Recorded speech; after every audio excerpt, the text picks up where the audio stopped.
In the last class, we studied about the nasal cavity. I said this looks like a cube which has been divided by the nasal septum.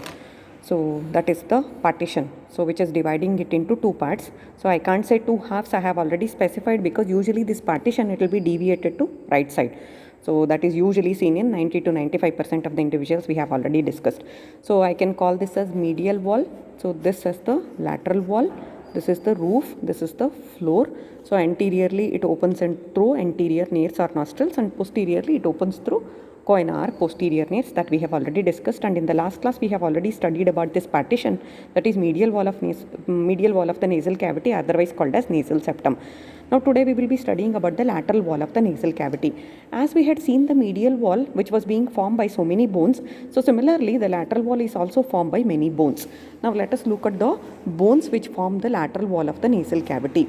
So now this is the roof, so that was formed by the ethmoid bone that we have already discussed. So now here, this is the major portion of the lateral wall which is being formed by the maxillary bone. So here you are seeing an extension towards the roof. So this is nothing but the frontal process of the maxilla. So this is the nasal aperture or nasal surface of the maxilla.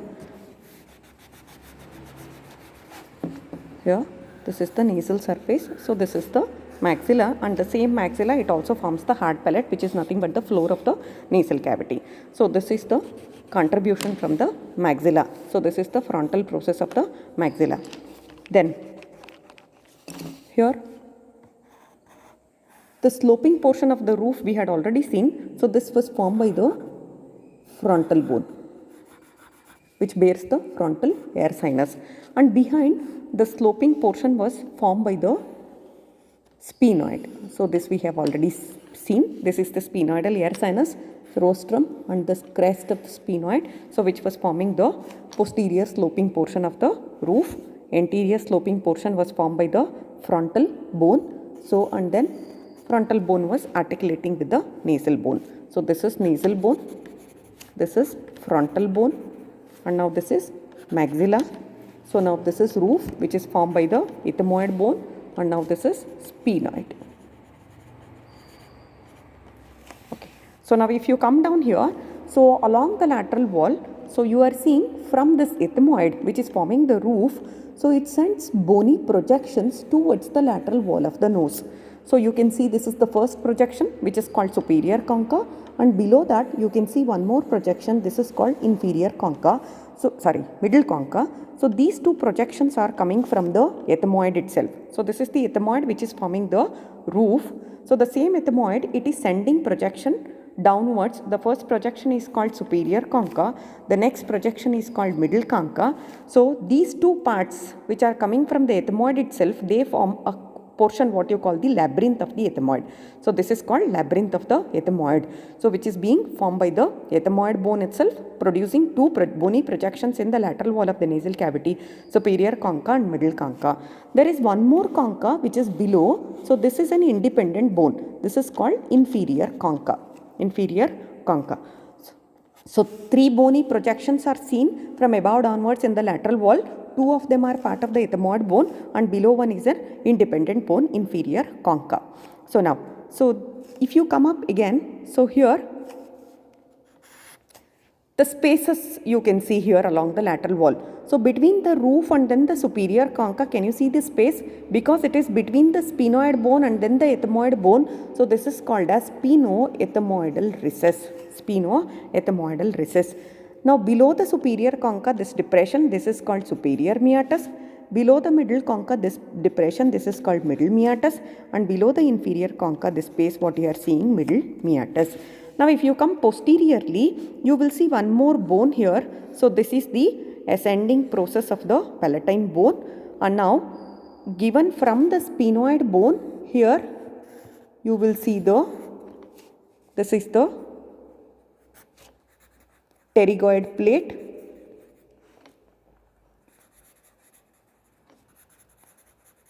and this bone what I wrote, it is nothing but palatine bone.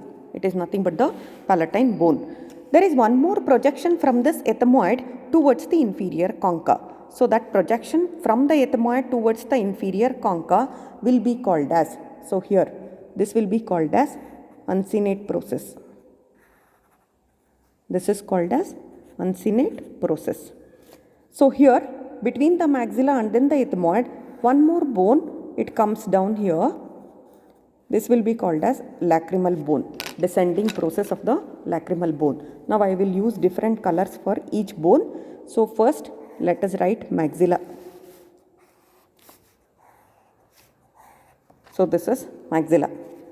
And now here descending process of the lacrimal bone in yellow color. Now here labyrinth of the ethmoid with superior concha, middle concha, plus it is also giving one more projection, uncinate process. Now writing in brown color, inferior nasal concha, an independent bone. And now here this is another color,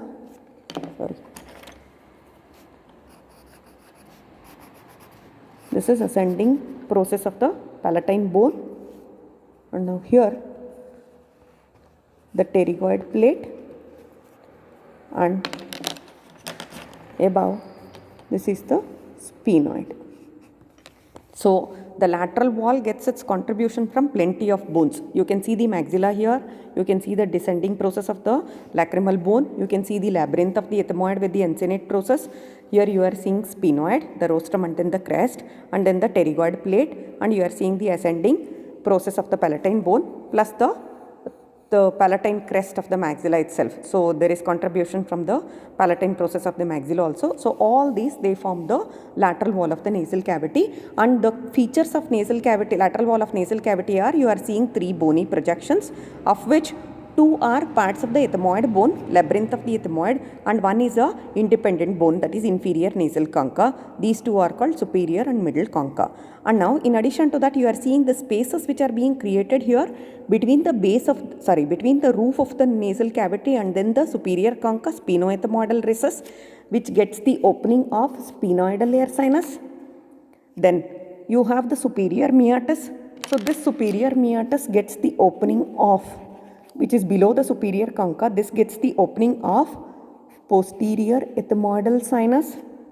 Then if you come here in the middle concha, so this is middle concha, this is the space below middle concha, that is called middle meatus. In the middle meatus, here you will see there is a bulge here. This bulge has got a opening in the center. That bulge is called bulla ethmoidales, and then the opening in the center is called the bulla ethmoidales. It receives the opening in the center, which is nothing but the middle ethmoidal sinus. Now, so if you come here, there is one more structure which is found below the bulla ethmoidales here. So this will be semilunar in shape. This will be semilunar in shape. This will be called as hiatus semilunaris. To the posterior end of this hiatus semilunaris, here you can see here, and here you can see the opening of the maxillary air sinus. Then to the anterior end, here you can see the opening of the frontal air sinus along with the anterior ethmoidal air sinus. So this is hiatus semilunaris, which receives the frontal air sinus plus anterior ethmoidal air sinus, posteriorly opening of the maxillary air sinus, and above this the bulge bulla ethmoidales. On the center of this middle ethmoidal sinus will be opening here.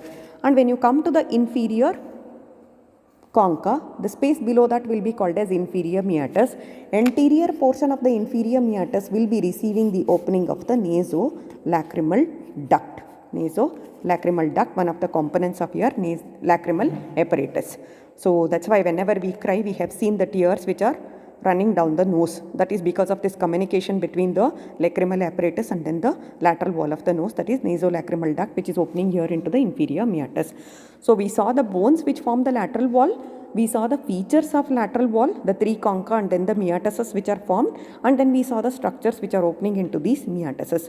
Now what is the importance of this lateral wall of the nose and these openings which you are seeing here? Assume that the person has got infection of the nose. If that infection is left untreated, what happens? All these openings, they get blocked. It can be opening of the frontal air sinus, or it can be opening of the ethmoidal air sinus, or it can be opening of the sphenoidal air sinus or the maxillary air sinus. So when these openings they get blocked, so there will not be any drainage from the paranasal air sinuses which will be secreting the mucus. So then there can be infection of air sinuses. So that results in sinusitis. So first there will be rhinitis that results in sinusitis. So that is the applied anatomy of lateral wall of the nose. Now coming to the nerve supply.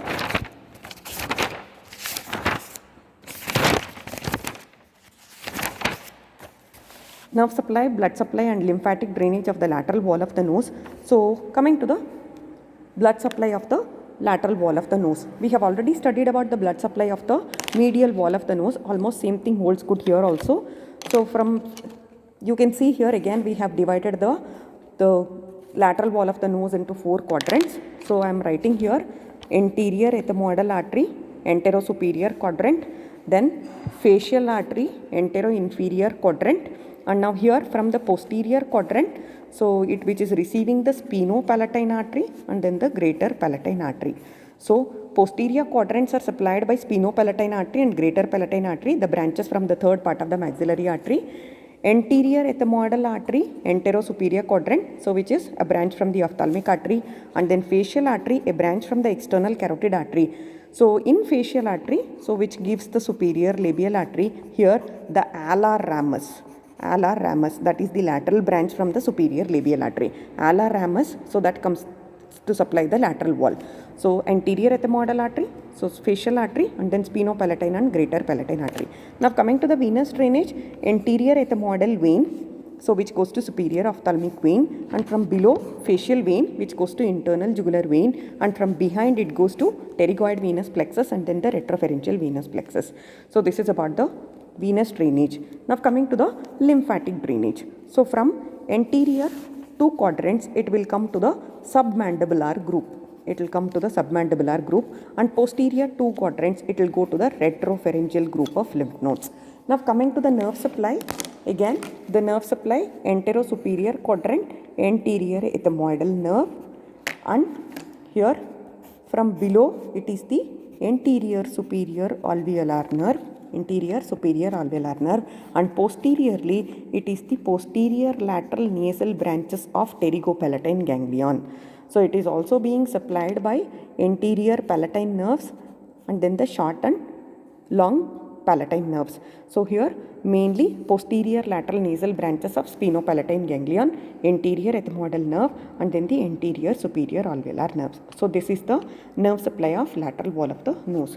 So blood supply, nerve supply, and then the lymphatic drainage, and then the features of the lateral wall of the nose, and then the openings here in the lateral wall of the nose. So any inflammation of nose, rhinitis, that in turn block these openings of the paranasal air sinuses resulting in sinusitis. That's all about the lateral wall of nose.